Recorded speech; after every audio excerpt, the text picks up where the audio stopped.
지금부터는 너비 우선 탐색 구체적인 알고리즘을 살펴보겠습니다. 그리고 그것의 성능도 알아보겠습니다. BFS는 이제 Q를 이용해서 일반 그래프 탐색을 하는 방법입니다. 주어진 노드의 이웃 노드들을 모두 Q에 담아서 처리하는 형태가 되겠습니다. 그렇기 때문에 S에서 가까운 출발 노드에서 가까운 노드들 순으로 방문하게 됩니다. 이걸 트리 형태로 우리가 생각하면은 레벨 순으로 접근한다고 볼 수 있고, 이거를 이런 식으로 레이어라고 하는 개념으로도 생각해 볼 수 있습니다. 그래서 1호프에 있는 A, B를 먼저 방문하게 될 거고, C와 D는 두 홉 거리에 있는 거고, E는 세 홉 거리에 있습니다. 그러면 A, B, C, D, E 순으로 진행을 하게 됩니다. 그러면 노드 개수가 n인 무방향 그래프에서 최대와 최소 레이어 수는 어떻게 될까요? 이거는 최대는 어떤 경우냐면은 이런 경우예요. 이런 경우에는 n-1 레이어가 존재하게 됩니다. 여기서부터 1, 2, 3, 4, 5, 6 이런 식으로 레이어가 존재하게 되겠고, 거꾸로 모든 출발 노드부터 모든 노드가 인접 노드이면은 최소 레이어가 되겠죠. 레이어 1만 존재하는 거죠. 얘가 출발 노드이고 다른 노드들은 다 이웃 노드인 경우, 완전 그래프인 경우, 이런 경우에는 다 인접 노드니까, 출발 노드 인접 노드니까 레이어가 하나가 되겠습니다.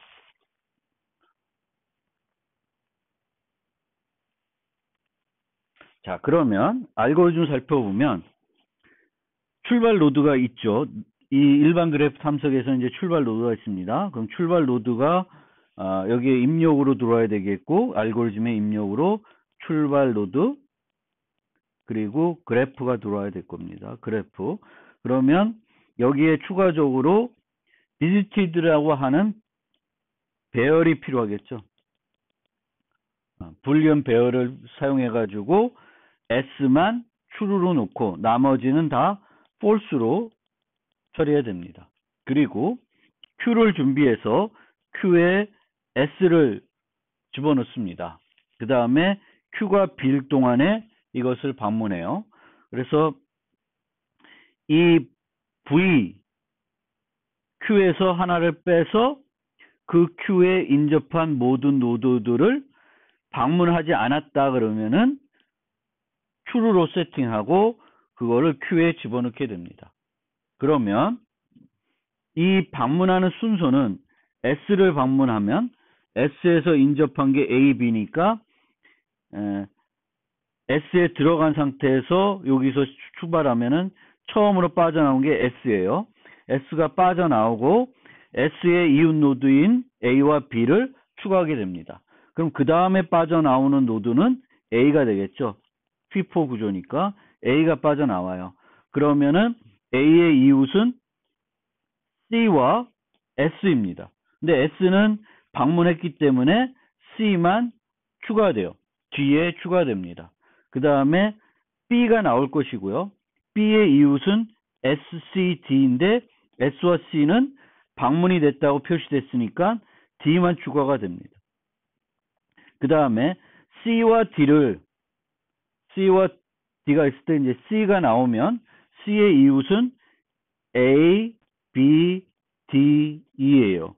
근데 세 개는 이미 방문했기 때문에 E만 추가되고 D가 빠져나오고 D의 이웃은 요 세 개인데 다 방문했기 때문에 추가되는 게 없습니다.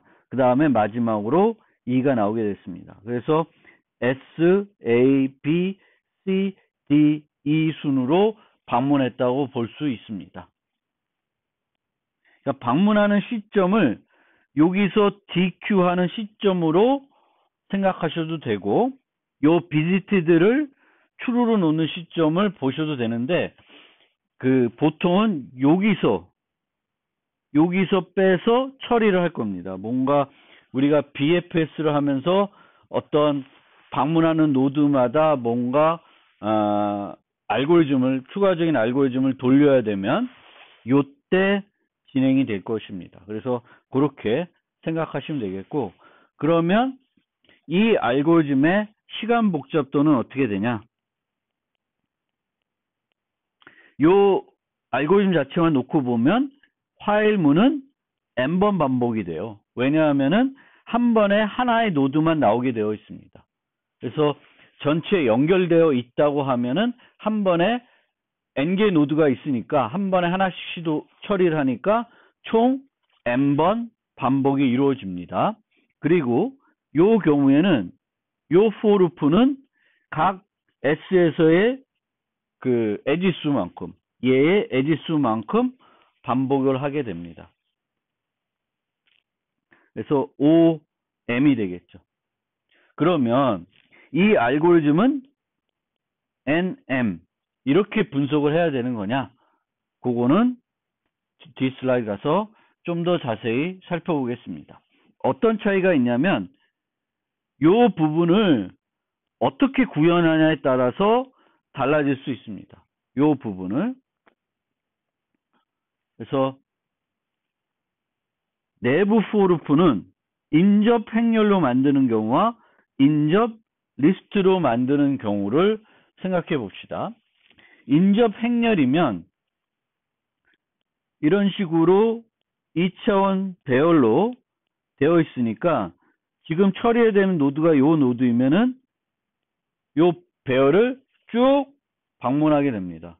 얘는 뭐 0이네, 얘는 3이네, 뭐 이런 식으로.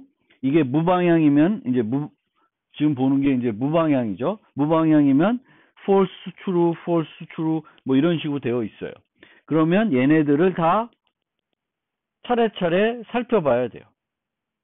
살펴봐야 되기 때문에 이 인접 행렬로 구현할 경우에는 실제적으로 얘가 OM이 아니라, 그러니까 이 전체가 이가 아니라 ON으로 보시면 돼요. ON. 그러면은 전체의 비용은 N제곱이 됩니다. 노드 수의 N제곱 비용이 소요되는 거예요. 반복문만 고려해 보면 거기에 비례하겠죠. 나머지 연산들은 여기서 비교 연산들이 있는 거죠. Q에 집어넣고 뭐 이런 연산들이 있는데 비교 연산을 우리가 기준으로 살펴보면 이제 그렇게 되는 겁니다. 요거를 하는 연산으로 기준해 보면 이제 그렇게 되고요. 그 다음에 만약에 인접 행렬이면은 이제 어떤 식으로 되냐면 S는 A, B 이렇게 돼 있고 A는 뭐예요? SC 이렇게 돼 있고 B까지만 해볼게요. B는 SCD 뭐 SCD면 각 그 내부 for loop에 요건 2개, 요 2개, 3개 이런 식으로 그 접근을 하게 됩니다. 그러면은 이 간선을 S를 처리할 때 살펴보고 A를 처리할 때도 살펴보게 됩니다. 그러면 총 우리가 얘를 고려하지 않고 요것들에서 전체적으로 고려하는 것이 이 전체가 되겠죠. 비용이 되겠죠. 그러면은 요것만 놓고 보면 얘는 O2의 M이에요. 간선 수를 각 간선을 2번씩 체크를 해볼 거예요. 그래서 전체 비용은 OM이 됩니다. 그래서 인접 리스트로 구현하면 OM이고 인접 행렬은 ON제곱이에요. 그런데 우리는 이 빅O는 최악의 경우를 고려하는 거예요. 최악의 경우를 고려하면은 이 무방향 그래프에서 이 m은 최대 이만큼 존재할 수가 있습니다. 따라서 OM은 실제적으로 n으로 표현하면 n제곱에 해당되는 거예요. 그러니까 얘나 최악의 경우에 시간 복잡도는 차이가 없다. 이렇게 생각하시면 돼요.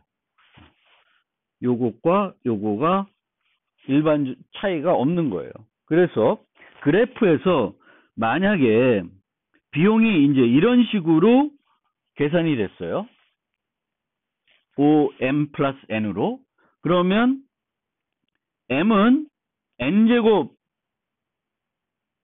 단위이기 때문에 이런 식으로 생각할 수 있습니다. 결국은 M보다는 M이 크기 때문에 이렇게로 요약해도 큰 문제는 없습니다. 그래서 우리가 이 그래프 알고리즘에서는 늘 M과 N을 이용해서 표현을 많이 해요. M과 N을 이용해서 표현을 많이 합니다.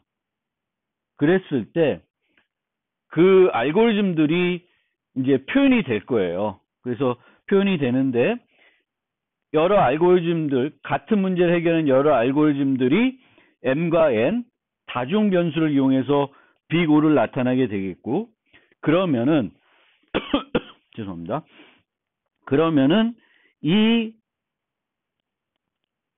이렇게 돼 있고, 이렇게 돼 있으면, 이거를 굳이 N으로 또는 M으로, 바꿔가지고 표현하기보다는 이 자체로 놓고 보면 얘가 더 효율적이라는 건 알 수 있습니다. 그래서 그런 식으로 우리가 성능 분석을 하는 것이 좋고요.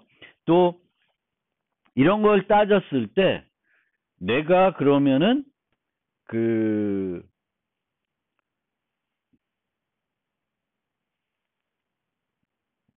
처리하는 그래프들이 밀집 그래프냐 아니면은 희소 그래프냐 여기에 따라서 어떤 걸 이용하는 것이 더 바람직할지가 나올 거예요.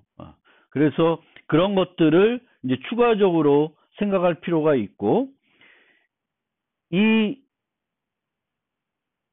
BFS는 무방향이든 방향이든 다 동작을 합니다. 그런데 만약 방향이면 이 노드들이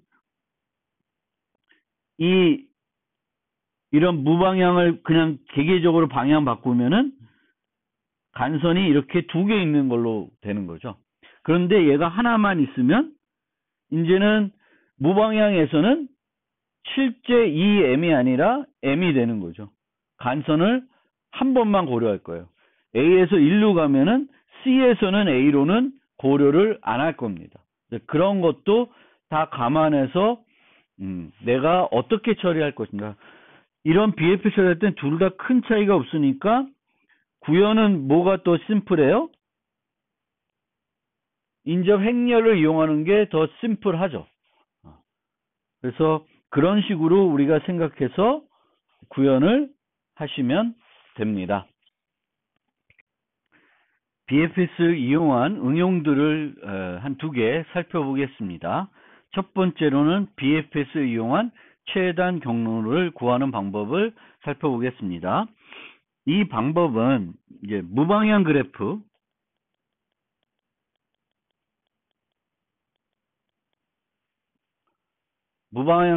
에서 BFS를 이용한 최단 경로를 구해 보겠습니다.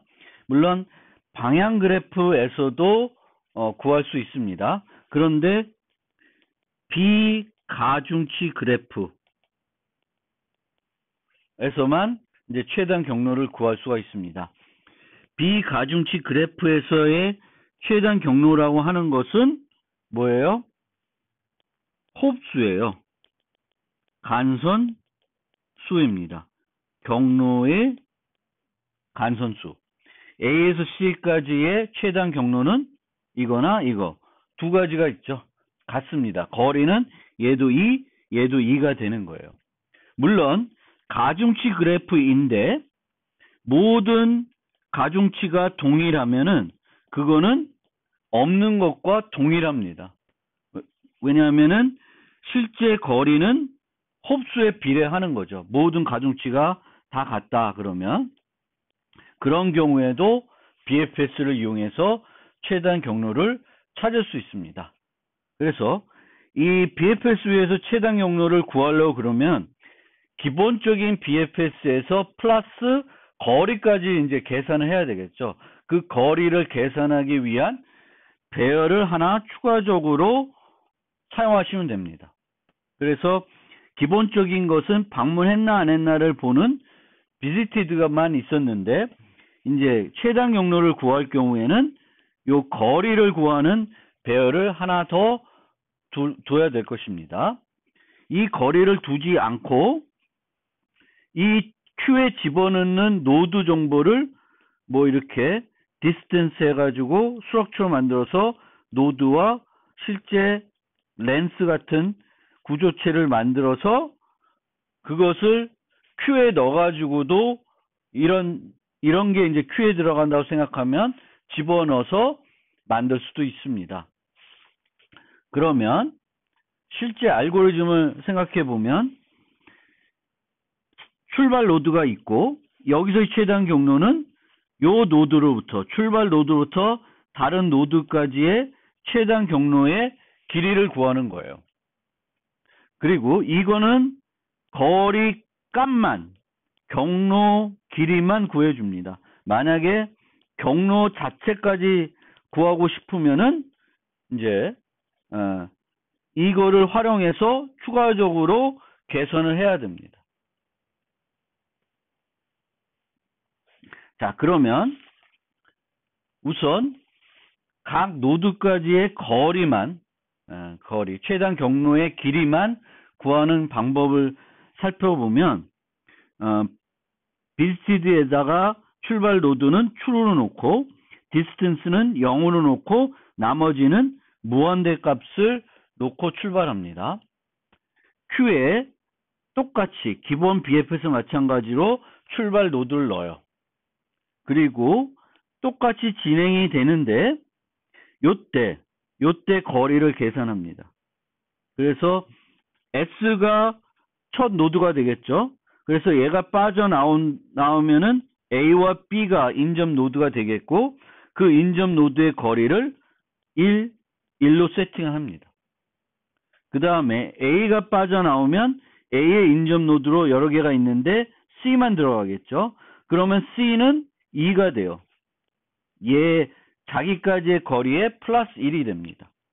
그 다음에 B 빠져나오고 B를 통해서 D가 인접 노드이기 때문에 D도 2 값을 가지게 됩니다.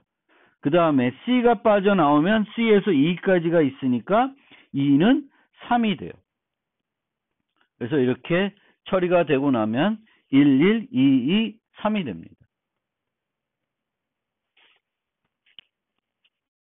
이 결과적으로 우리가 얻게 되는 배열은 A, B, C, D, E, S가 있으면 0, 1, 1, 2, 2, 3이에요. 그러면 만약에 거리는 다 구했는데 S에서 E까지의 거리를 알고 싶다. 경로를 알고 싶다. 그러면 2로 갑니다. 2는 3이에요. 그러면 2의 이웃들 중 이웃은 뭐가 있어요? C와 D가 있죠. 그러면 C와 D 중에 D를 보고 요 경로보다 하나 작은 L을 선택하면 됩니다. 그러면 C를 선택했어요. 그러면 C를 선택하고 C의 이웃들을 봐요. A, B, D인데 이 중에 2보다 하나 작은 1인 경로가 1인 애는 A와 B입니다. 그럼 B를 선택을 하면 B는 1이니까 거기서 끝난 거죠. 그러면은 S, B, C, E 요 경로가 S에서 E까지 가는 하나의 최단 경로예요.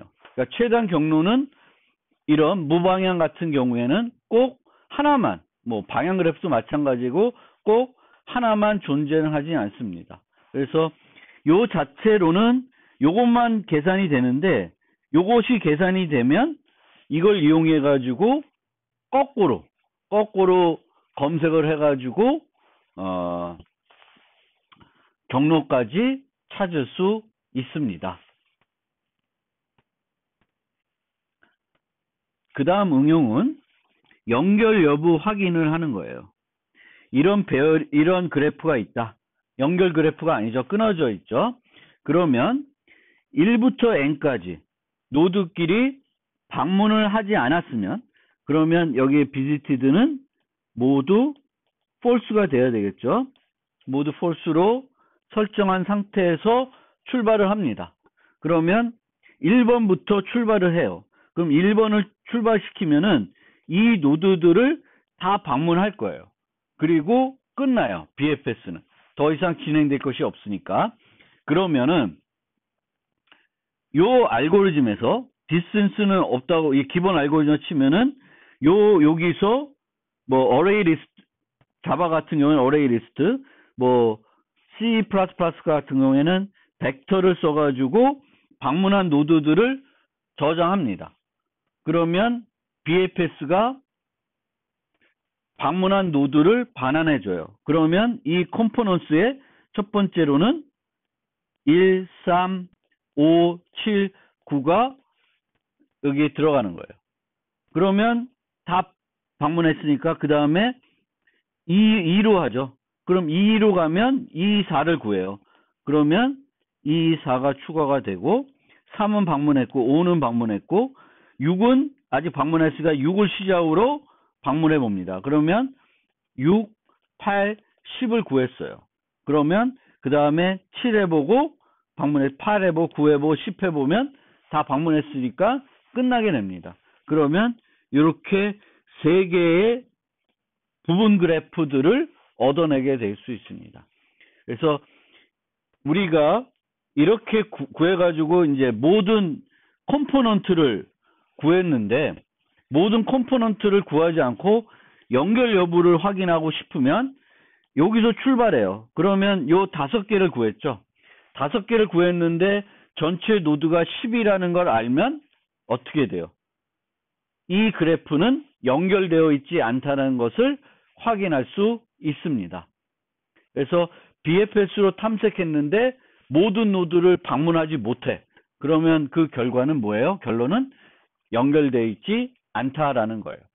그리고 여기서 컴포넌트라고 하는 것은 연결되어 있는 부분 그래프들을 말합니다. 요 개념은 이제 뒤에 가면은 strongly connected component라는 게 있어요. SCC라고. 요거는 이제 그 방향 그래프에서 그 개념이 나옵니다. 그래서 그것과 나중에 한번 비교해 보세요.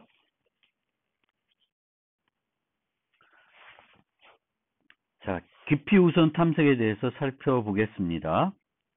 깊이 우선은 BFS와 달리 이제 스택을 사용합니다. 자료 구조로 스택을 사용하는 것만 차이가 있습니다. 이 알고리즘을 살펴보면 기존에 살펴봤던 이 알고리즘과 비교하면은 Q가 들어가는 자리에 스택이 들어가는 것만 차이가 날 뿐입니다. 스택이 들어가는 것만 차이가 있지 실질적인 차이는 없습니다. 그런데 스택을 쓰기 때문에 약간 그 미묘한 게 하나 있어요. 그게 뭐냐 하면은 여기에 보면 아까는 어떤 식으로 추가했냐면 S의 이웃 노드를 봅니다.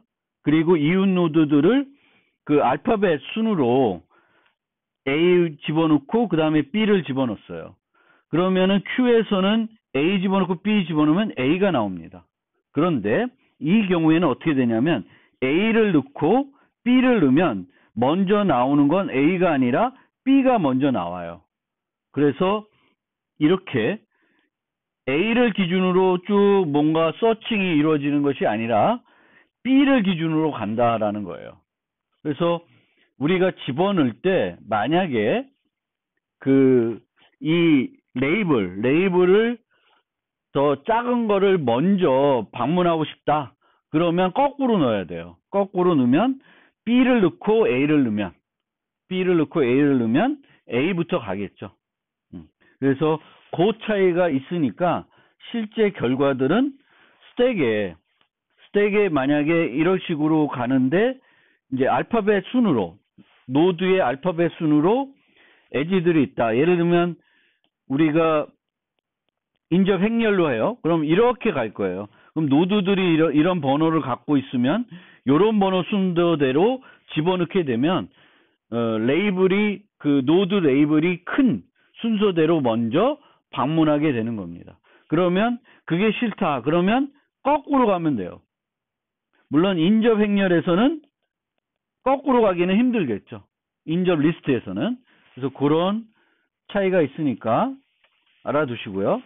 만약에 가까운 애들끼리 이름이 레이블이 작은 걸 먼저 넣는다. 그럼 A, B를 넣게 돼요. 그러면 S를 방문하고 그 다음에 B를 방문하고 B의 이웃은 이렇게 돼 있으니까 C와 D를 넣었어요. 그러면 D를 먼저 방문하는 거예요. D가 빠져나오면 C는 방문됐고 E는 방문 안 됐으니까 E를 넣게 됩니다. 그리고 E의 이웃은 C는 이미 방문한 걸로 표시가 되어 있기 때문에 그 스택에 들어있는 걸로 표시되기 때문에 여기서 방문이 종료됩니다. 그리고 나서 다시 돌아와서 C부터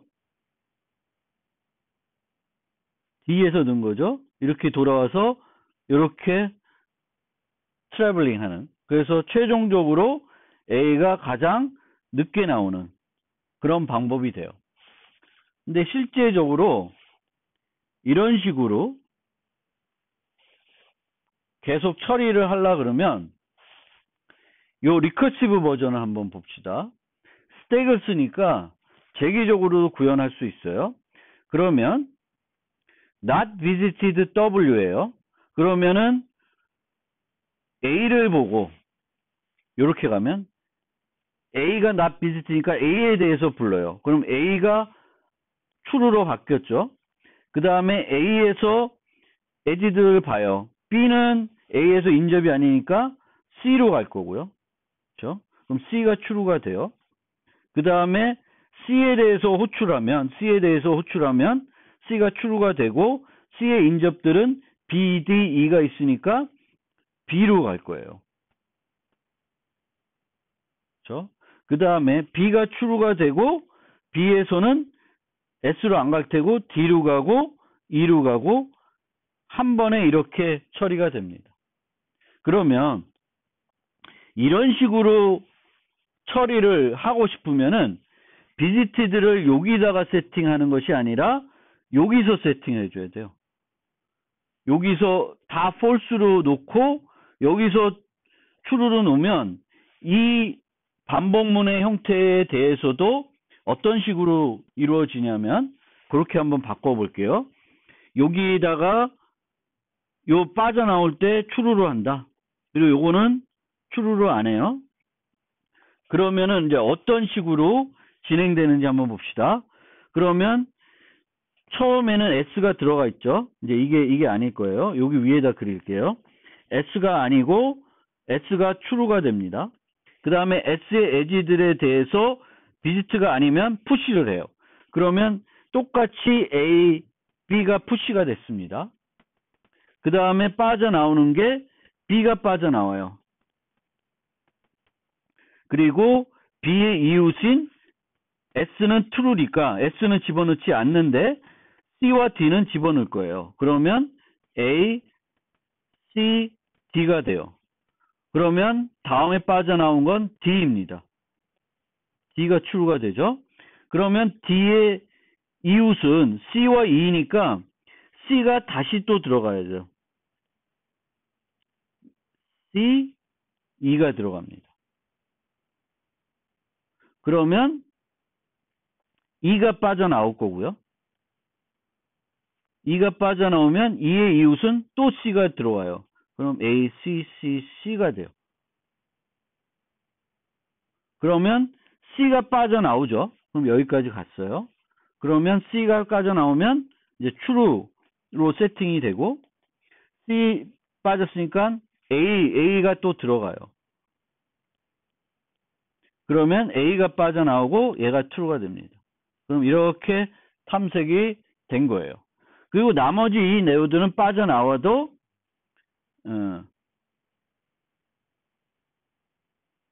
이미 방문한 거기 때문에 다 건너뛰게 되겠죠.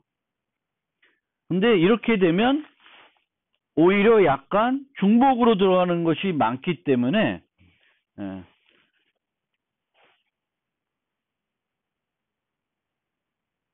여기에 그런 중복을 막기 위해서는 여기에 하나 또 넣어야 되죠. if v is visited 이면 이제 안 하는 거죠.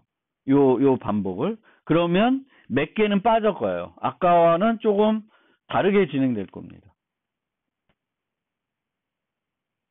그렇지만 이렇게 구현을 하게 되면 중복해서 들어가는 게 불가피할 수 있습니다.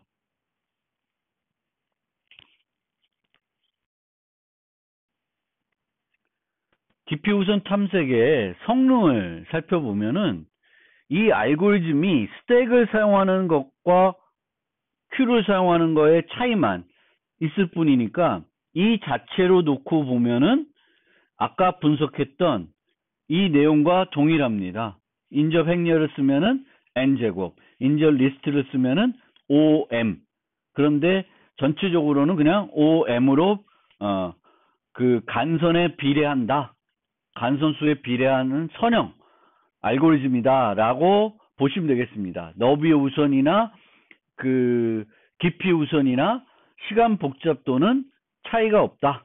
그런데 이 깊이 우선은 이런 식으로 구현하면은 조금 더 공간 복잡도도 얘는 이제 스택이 사용되니까 비슷한데 실제적으로 보면 얘가 더 깔끔한 솔루션일 수 있어요. 여기는 이제 그 스택을 직접 만들어서 사용하지만 이 자체는 스택을 만들지 않죠. 스택을 만들지 않고 함수 호출에서 이루어지는 그 스택 공간을 통해서 스택이 저절로 사용되는 형태가 되는 거죠. 그래서 DFS의 경우에는 이렇게 구현하는 것을 좀 더 선호해요. 얘와 얘는 그다지 성능에 차이가 없습니다. 오히려 아까 보듯이 이렇게 깔끔하게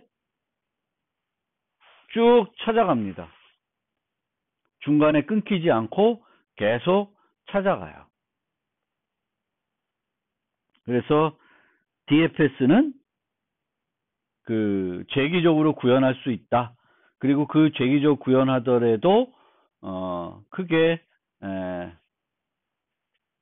뭐 성능에 문제되지는 않는다. 오히려 스택을 직접 만들지 않기 때문에 더 공간 사용 측면에서는 조금은 효과가 있을 수 있다. 이 스택을 구현하는 알고리즘에 따라서는 얘가 더 공간 사용 측면에서 효과가 있을 수 있다. 비용 측면에서도 효과가 있을 수 있다. 이런 걸 알아두시면 되겠습니다.